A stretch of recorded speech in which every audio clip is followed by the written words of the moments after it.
हैं। बताया जा रहा है कि सीएम योगी आदित्यनाथ अयोध्या से चुनाव लड़ सकते हैं। आपको बता दें कि यूपी का सीएम बनने से पहले योगी गोरखपुर लोकसभा सीट से सांसद थे। फिर सीएम बनने के लिए विधान परिषद से उनकी एंट्री कराई गई थी। विधान परिषद के लिए योगी निर्विरोध चुने गए थे। फिर एमएलसी बनने के बाद योगी सीएम बने थे। अब तक इस बात को लेकर लगातार चर्चाएं चल रही थी कि सीएम योगी कहां से चुनाव लड़ेंगे। काशी, अयोध्या के साथ साथ मथुरा का नाम भी चर्चा में था, लेकिन इन सभी नामों में अयोध्या के नाम पर मोहर लगती मालूम होती है।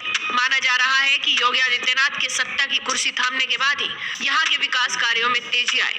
अयोध्या नगरी न सिर्फ विकास कार्यों से फलीभूत हुई, बल्कि राम मंदिर जैसे बड़े मुद्दे पर नतीजा आया और वर्तमान में यहाँ मंदिर निर्माण के कार्य को भी गति मिलती हुई नजर आ रही है। सीएम योगी की सरकार में अयोध्या ने कई बड़े खिताब भी अपने नाम किए, जिसमें सबसे ज्यादा चर्चा में यहाँ पर दीप जलने का दौर रहा।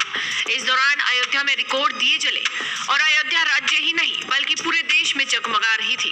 हालांकि इसी बीच कयासों के बाजार में मथुरा सीट को लेकर भी चर्चा जोरों से थी। राजनीतिक विद्वानों का मानना है कि पश्चिम को साधने के लिए यूपी के सीएम आगामी चुनाव में अपनी दावेदारी ठोक सकते हैं, लेकिन अब आ रही खबरों के मुताबिक तो यही कहा जाएगा कि योगी आदित्यनाथ राम की नगरी अयोध्या से अपना भाग्य आजमाने उतरने वाले हैं।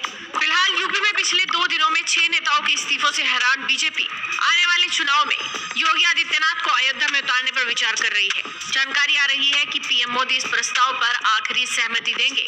बताया जा रहा है कि इस संभावना पर बीजेपी कोर ग्रुप की बैठक में चर्चा हुई है। माना जा रहा है कि बीजेपी कोर ग्रुप इसके लिए तैयार है। बैठक में सीएम योगी भी शामिल थे। चुनाव समिति की बैठक में इस बारे में आखिरी फैसला होगा, जिसमें पीएम मोदी भी मौजूद रहेंगे और सीएम योगी को अयोध्या से लड़ाने पर पीएम मोदी ही आखिरी फैसला लेंगे। चुनाव समिति की बैठक इसी हफ्ते हो सकती है। बता दें कि एक बीजेपी सांसद ने मथुरा से चुनावी मैदान में उतारने की मांग की थी। सियासी तौर पर बेहद अहम राज्य उत्तर प्रदेश में 7 चरणों में वोटिंग होनी है। पहले चरण के अंतर्गत 10 फरवरी को वोट डाले जाएंगे और नतीजे 10 मार्च को आएंगे। आदित्यनाथ वर्तमान में विधान परिषद के सदस्य हैं और उन्होंने हाल ही में कहा था कि वो विधानसभा चुनाव लड़ने के इच्छुक है, लेकिन इसके बारे में कोई भी आखिरी फैसला पार्टी का शीर्ष नेतृत्व करेगा। भाजपा का शीर्ष नेतृत्व अगर योगी आदित्यनाथ को चुनाव लड़ाने का फैसला करता है तो अयोध्या के अलावा मथुरा और गोरखपुर 2 ऐसी सीटें हैं जहां से सीएम को चुनाव मैदान में उतारा जा सकता है। गोरखपुर को योगी आदित्यनाथ का गढ़ माना जाता है। वो वहां से कई बार सांसद भी चुने जा चुके हैं। साथ ही वो गोरखनाथ मंदिर के प्रमुख महंत भी हैं। लेकिन अगर पार्टी उन्हें अयोध्या से चुनाव मैदान में उतारती है तो इसका बड़ा संदेश जाएगा।